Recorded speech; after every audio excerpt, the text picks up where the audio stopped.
नमस्कार मित्रांनो, मी प्रफुल्ल. मित्रांनो, युडायस या पोर्टलला सर्वसाधारणपणे 25 वर्षापेक्षा जास्त कालावधी झालेला आहे. टप्प्याटप्प्याने या एज्युकेशनल सिस्टमचा विकास झालेला आहे, डेव्हलपमेंट झालेला आहे आणि आज युडायस प्लसच्या स्टुडंट पोर्टलमध्ये एक आमूलाग्र बदल झालेला आहे. एक मोठी क्रांती होईल अशा पद्धतीचा बदल आपल्या या युडायस प्लसच्या पोर्टलला झालेला आहे आणि त्याबाबतचं नोटिफिकेशन आणि त्याबाबतचं पत्र सुद्धा आपल्याला प्राप्त झालेलं आहे. भारत सरकारने युडायस प्लस या प्रणालीमध्ये अपार आयडी इंट्रोड्यूस केलेला आहे आणि तो अपार आयडी आता युडायस प्लसच्या स्टुडंट पोर्टलवर ऍक्टिव्हेट सुद्धा झालेला आहे. सद्यस्थितीमध्ये अपार आयडी हा माध्यमिक शाळांसाठी ऍक्टिव्हेट झालेला असला तरी येत्या काही दिवसामध्ये तो प्राथमिक शाळांमध्ये सुद्धा ऍक्टिव्हेट होणार आहे. एक अत्यंत महत्वाचं मॉड्यूल भारत सरकारने लॉन्च केलेला आहे आणि या मॉड्यूलमुळे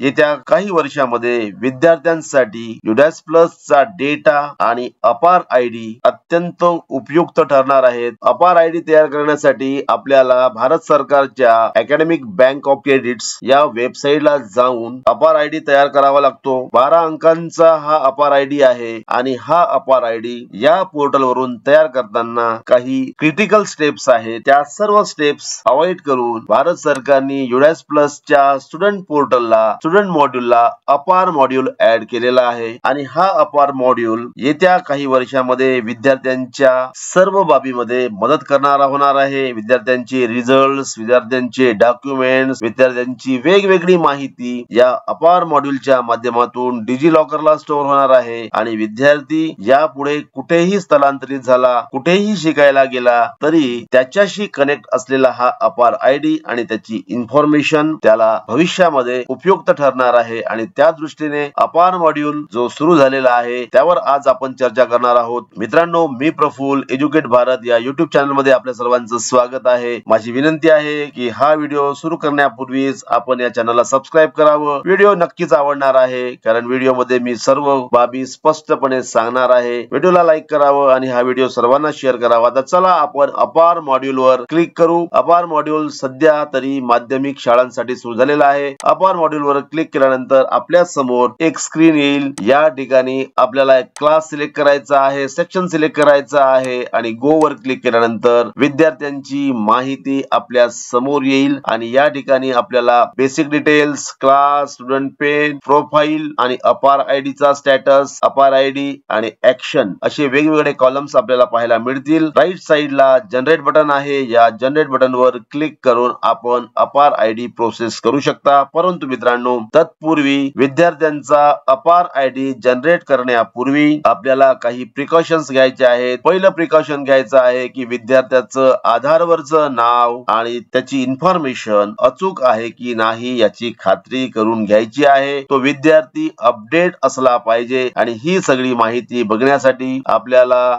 लिस्ट ऑफ ऑल स्टुडंट्स वर जायचं आहे, ऍक्टिव्ह स्टुडंट्स वर जायचं आहे आणि इथे गेल्यानंतर ज्या विद्यार्थ्याला आपल्याला अपार आयडी द्यायचा आहे त्या विद्यार्थ्याची इन्फॉर्मेशन अचूक आहे की नाही याची खात्री करायची आहे. जोपर्यंत विद्यार्थ्याचं आधारवरचं नाव अचूक असणार नाही, जोपर्यंत त्याची खात्री पटणार नाही, तोपर्यंत त्या विद्यार्थ्याचा अपार आयडी आपल्याला जनरेट करायचा नाहीये. कारण जर अशा पद्धतीने आपण अपार आयडी जनरेट केला तर चुकीचा आयडी तयार होणार आहे आणि जो उपयोगाचा होणार नाही. त्यामुळे ज्यांची माहिती अचूक आहे अशाच विद्यार्थ्यांचा सध्या आपल्याला अपार आयडी जनरेट करायचा आहे आणि ज्यांच्या माहितीमध्ये कुठेही तफावत असेल ती माहिती करेक्ट झाल्यानंतरच त्यांचा अपार आयडी आपल्याला जनरेट करायचा आहे. मित्रांनो, अपार आयडी जनरेट करण्यासाठी आपल्याला परत एकदा अपार मॉड्यूल वर जावं लागेल. ज्या विद्यार्थ्याचा आपल्याला अपार आयडी जनरेट करायचा आहे त्या विद्यार्थ्याचा क्लास सिलेक्ट करायचा आहे, सेक्शन सिलेक्ट करायचा आहे आणि गो वर क्लिक केल्यानंतर ज्या विद्यार्थ्याचा आपल्याला अपार आयडी जनरेट करायचा आहे तो विद्यार्थी सिलेक्ट करायचा आहे आणि राईट साइडला असलेल्या जनरेट बटन वर आपल्याला क्लिक करायचं आहे. इथे क्लिक केल्यानंतर आपल्या समोर एक नवीन पेज येईल ज्यामध्ये विद्यार्थ्याचं नाव असेल, पेन नंबर असेल, डेट ऑफ बर्थ असेल, ही सर्व माहिती आपल्याला अचूक करायची आहे. मित्रांनो, इथे चेक बॉक्स दिलेला आहे. या चेक बॉक्स वर क्लिक केल्यानंतर आपल्याला विद्यार्थ्याचा आधार नंबर आणि आधारवरचं नाव आपल्याला एंटर करता येणार आहे. परंतु मित्रांनो, इथे माझी पहिली सूचना आहे, जर आपल्याला विद्यार्थ्यांच्या आधारवरचं नाव किंवा आधार क्रमांकामध्ये बदल करायचा असेल तर आपण इथून काहीही बदल करू नका. आपल्याला बदल करण्यासाठी स्कूल डॅशबोर्ड वर जावं लागेल. स्कूल डॅशबोर्ड मध्ये जाऊन तो वर्ग सिलेक्ट करावा लागेल, तो विद्यार्थी सिलेक्ट करावा लागेल आणि मग त्या ठिकाणी त्या विद्यार्थ्याची जे काही इन्फॉर्मेशन आपल्याला चेंज करायची आहे ती इन्फॉर्मेशन आपण चेंज करू शकता. परंतु या ठिकाणी आपण आधार वरची माहिती अपडेट करू नका. विद्यार्थी आधार व्हॅलिडेट असला पाहिजे, आधारवरचं नाव आणि आधार नंबर अचूक असला पाहिजे आणि त्यानंतर इथे आपल्याला एक कन्सेंट फॉर्म भरायचा आहे. हा जरी ऑनलाईन असला तरी मित्रांनो यामध्ये माझी दुसरी सूचना अशी आहे की एमपीएसपी मुंबई या कार्यालयाने जे पत्र निर्गमित केलेलं आहे त्या पत्रामध्ये ज्या सूचना दिलेल्या आहेत त्या सूचना आपण अवश्य एकदा वाचून घ्याव्यात, कारण या सर्व सूचना अत्यंत महत्वाच्या आहेत. हे पत्र मी या व्हिडिओच्या डिस्क्रिप्शन मध्ये देतो आहे. विद्यार्थ्यांचा अपार आयडी जनरेट करताना पालकांची किंवा म्हणजे वडिलांची किंवा आईची किंवा त्यांच्या पालकांची संमती घेणे आवश्यक आहे आणि ती संमती प्राप्त झाल्यानंतरच त्या विद्यार्थ्याचा अपार आयडी जनरेट करायचा आहे. आणि ती संमती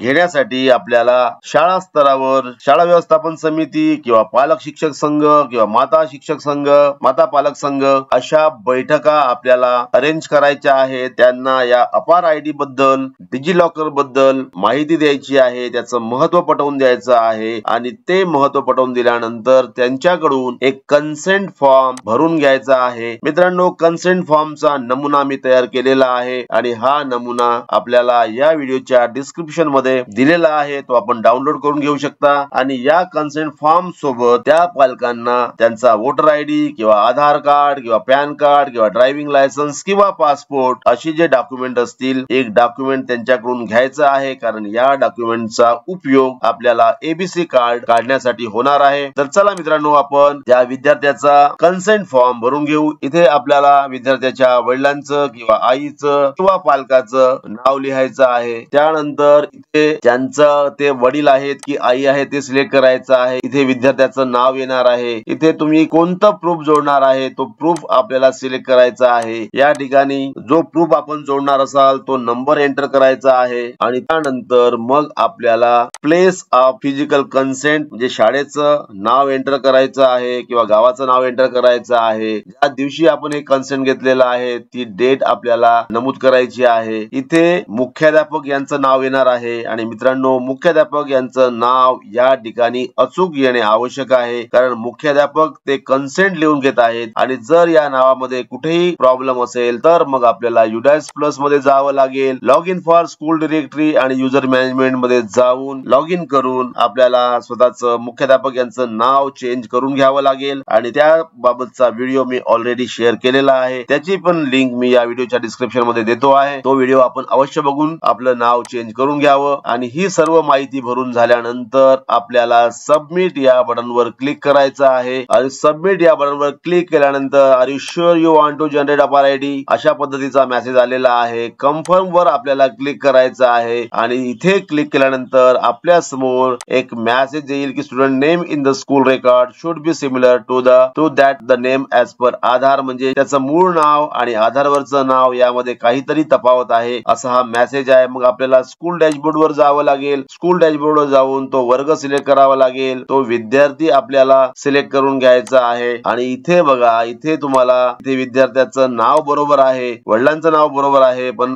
सरनेम आहे, आडनाव आहे, त्या आडनावात बदल आहे आणि जीपी वर जेव्हा आपण क्लिक कराल तेव्हा आपल्याला दिसेल की विद्यार्थ्याच्या आडनावामध्ये फरक आहे आणि आधारवर ज्याचं जे आडनाव आहे आणि असं जे आडनाव आहे यामध्ये फरक असल्यामुळे हे जे नाव आहे हे नाव बदल करण्याची प्रोव्हिजन डिस्ट्रिक्ट लेवलला दिलेली आहे आणि डिस्ट्रिक्ट लेवल वरून त्या नावामध्ये आपण बदल करून घेऊ शकतो. मित्रांनो, डिस्ट्रिक्ट लॉगिन ला जाऊन मी या नावामध्ये बदल करतो आहे आणि परत आपण अपार आयडी जनरेशनचं काम सुरू करणार आहोत. तर मित्रांनो, मी विद्यार्थ्याच्या आडनावामध्ये बदल केलेला आहे आणि हा बदल आता आपल्याला पाहायला मिळेल. जनरेट वर मी क्लिक करतो आहे आणि परत एकदा आपल्याला ती माहिती कन्सेंट जे आहे ते परत एकदा भरून घ्यावं लागेल. मी वडिलांची बेसिक इन्फॉर्मेशन भरलेली आहे. त्याच्यानंतर इथे प्लेस आणि डेट सिलेक्ट करायचं आहे. हेडमास्टर यांचं नाव आलेलं आहे. सबमिट वर मी क्लिक करणार आहे. परत एकदा मेसेज आलेला आहे की you want to generate APAAR ID. Confirm वर क्लिक करायचं आहे आणि हा बघा मित्रांनो, विद्यार्थ्याचा अपार आयडी जनरेट झालेला आहे आणि हा अपार आयडी 12 डिजिटचा असणार आहे आणि अशा पद्धतीने त्या विद्यार्थ्याचा अपार आयडी जनरेट झालेला आहे. बॅक वर आपण क्लिक करू आणि स्टॅटस बघूया